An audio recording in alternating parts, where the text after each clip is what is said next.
Welcome to the Orlando Wetlands Festival. It's been a great day today. We've had about 2,000 visitors so far. Each year, about 12,000 people come through the Wetlands Park to see and to learn about the wetlands.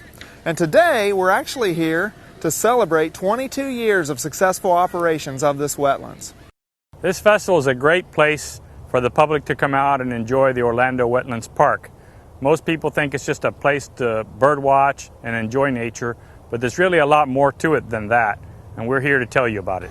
The Orlando Easterly Wetlands is an incredible wildlife habitat. But before it's that, it's actually a water reclamation facility.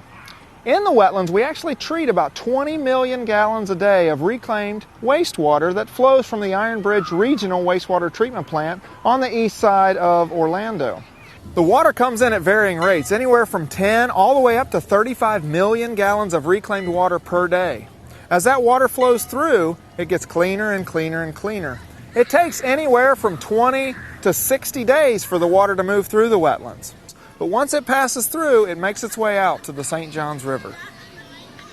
In the early 1980s, the city of Orlando found itself faced with a very critical problem. Growth in the area was continuing to be very rapid. They served as a regional wastewater facility, and yet the capacity of their plant and their ability to continue to discharge to the Little Econ River, which is tributary to the St. Johns, was being stopped by the regulatory agencies. So our job in the early 80s was to find an alternative for the city of Orlando. Something could be done with their reclaimed wastewater to remove the nitrogen and phosphorus that remained in the system. Given the difficult task of finding an alternative for the city, we looked at all the ordinary state-of-the-art concepts for treated wastewater disposal, and in this case, none of them were feasible. We came up with the concept of creating a man-made wetlands. The idea was to use natural systems, knowing that the aquatic plants are capable of pulling nitrogen and phosphorus out of a waste flow. It took a lot of selling to convince first the city and then the regulatory agencies, who in turn required that we get the support of environmental organizations in order to proceed.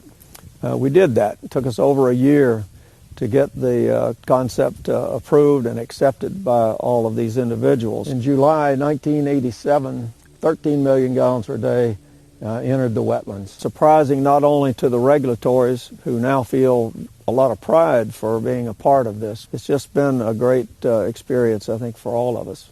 Before we actually built the wetlands, the entire area was a cattle pasture.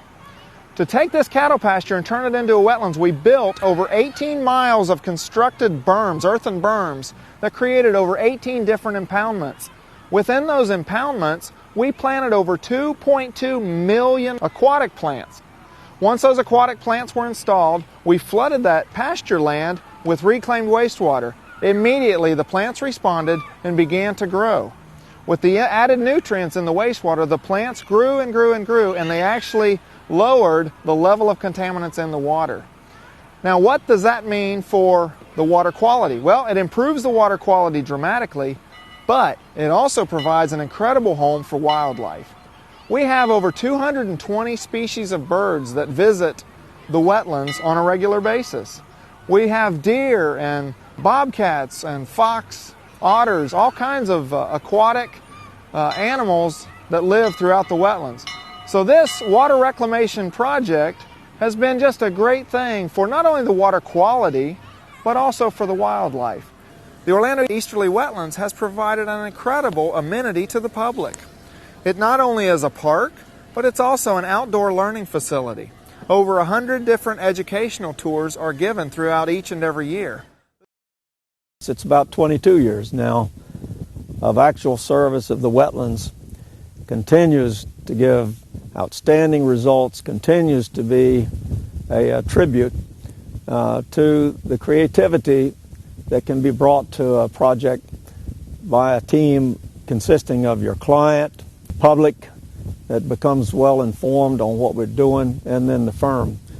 Post Buckley can be very proud of this project.